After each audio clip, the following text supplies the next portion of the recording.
Do you ever just feel completely burdened by negative energy? You know, those lingering, exhausting thoughts and heavy emotions that just seem to weigh you down all day?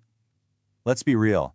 In the constant hustle of modern life, we are absorbing a relentless stream of stressors all the time. Whether it's pressure from work, strained relationships, or even just our own internal battles, it accumulates so quickly.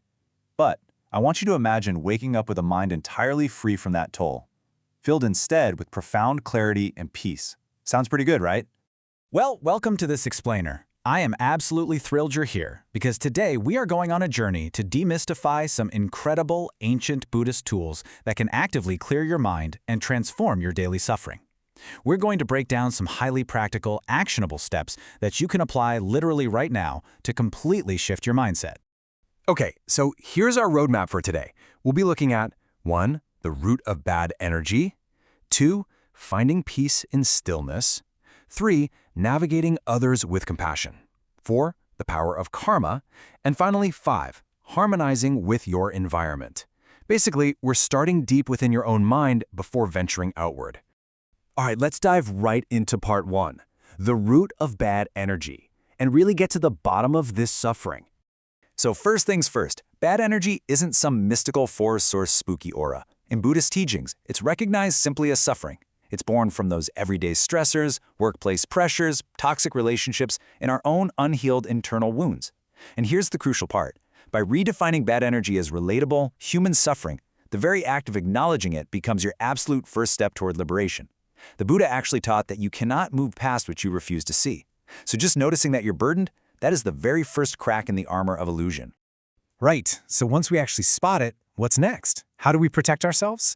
Well, we can rely on some key daily shields, practicing gratitude, maintaining mindfulness, and prioritizing self-care.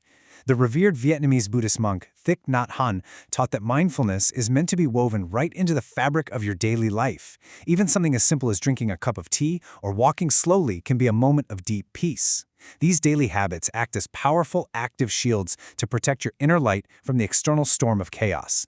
They aren't just a quick, one-time fix, they're a lifestyle discipline. Moving on to step 2, finding peace in stillness and unlocking the power of silence. Let's be honest, we live in a world that is just full of external noise. We've got societal expectations, a relentless pace, and the endless ping of notifications on our phones, which sometimes feels completely impossible to ignore. But inner peace? That relies on silence, reflection, and simply observing the mind. And retreating into silence is not about escaping the world or hiding away in a cave. It's really just about letting the dust of daily life settle. In silence, the loud echoes of our worries finally start to fade, and that creates a fertile ground where deep healing and reflection can actually take root. This actually brings up a profoundly simple piece of ancient wisdom from the Buddha. Peace comes from within. Do not seek it without. True healing begins right there, in those intentional moments of stillness, rather than endlessly running around trying to control external events. When all the distractions of the outside world finally fall away, you find a kind of peace that simply cannot be shaken by outside forces. Okay, that brings us to our third area, navigating others, and specifically, doing it with compassion. You know, when we hit friction with someone else, it is incredibly easy to fall into mindless reactions. We fuel conflict, we hold grudges, we use harsh language, especially when we're stuck in traffic, right? But the alternative is mindful speech, using intentional kindness, seeking understanding, and building bridges. Practicing what Buddhists call right speech actively dissolves the seeds of resentment before they can even sprout. Words carry the heavy weight of our intentions, so by consciously opting for words that heal rather than hurt, you are actively protecting your own inner peace.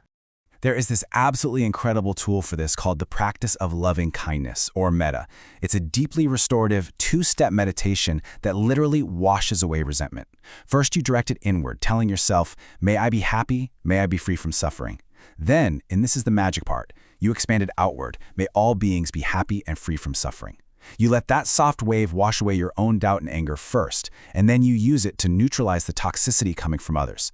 It's a brilliant, brilliant way to turn yourself into a vessel of positive energy. Now, I really want you to let this next concept, inspired by the Dalai Lama, sink in. The suffering of others often manifests as anger or cruelty. This perspective completely flips the script on how we view conflict. It teaches us that offering compassion to someone who has wronged us isn't a sign of weakness at all. No way. It's actually a vital tool for our own emotional liberation. Their hostility is just their own suffering bubbling over. So you can approach them with genuine understanding rather than just a mindless knee-jerk reaction.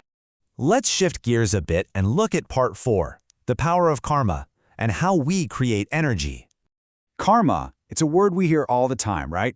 But it's so often completely misunderstood. Karma is simply the continuous creation of energy, whether positive or negative, through every single intentional thought, word, and action that we choose. It is absolutely not some mystical system of punishment or some giant cosmic scorecard keeping tally. It's actually a highly practical, immediate cause and effect system that you directly control right here in this very moment. It's just the natural consequence of the energy you are putting out into the world. So basically, what we call bad karma is just what gets generated from impulsive reactions, holding on to anger, and general carelessness. Good karma, on the flip side, comes from conscious decisions, living with integrity, and having mindful intentions. The big takeaway here? You are not a victim of circumstance. You are the active creator of your own mental environment, based entirely on how you choose to react to things. If you choose mindful, deliberate actions, you naturally generate the exact energy that fosters joy and clarity. And finally, we arrive at our 5th section, harmonizing with your environment through external integration. As within, so without. Have you ever noticed that a cluttered room perfectly mirrors a cluttered mind? It's so true. To completely remove bad energy, you actually have to confront the physical and emotional clutter in your surroundings. Drawing some heavy inspiration from the minimalism of Zen Buddhism, we can see that your outer world deeply affects your inner world.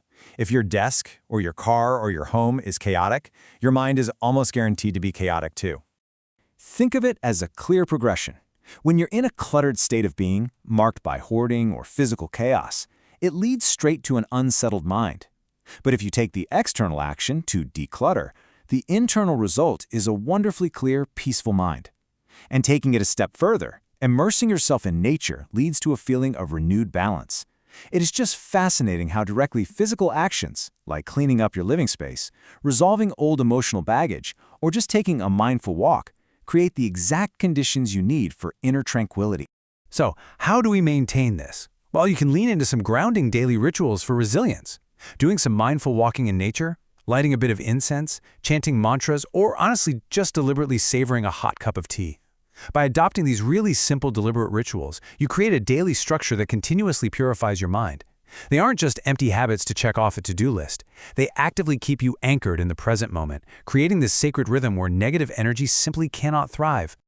All of this brings us to one final, vital question. What energy are you choosing to create today? You hold the absolute key to transforming your own reality. I want to challenge you to step away from this explainer today, put some of these ancient tools into practice, and actively build your own shield of positive energy. Thank you so much for exploring this with me today.